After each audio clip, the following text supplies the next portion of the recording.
Ես միշտ հավատացել եմ, որ ճշմարտությունը վտանգավոր է միայն նրանց համար, ովքեր վախենում են դրանից։ Հավաքում ես առաջին անհրաժեշտ իրերը ու տանից դուրս ես գալիս հենց հիմա։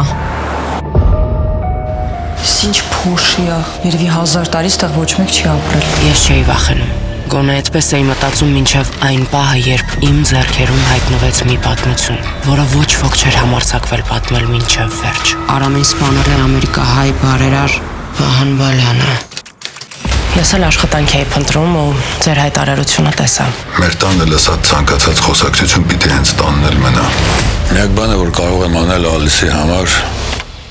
ջերմ ընտանեկան մթնոլորտ ստեղծելն է։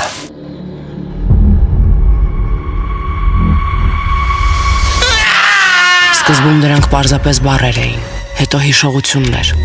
հետո անուններ, որոնք չէին հնչել տարիներ շարունակ։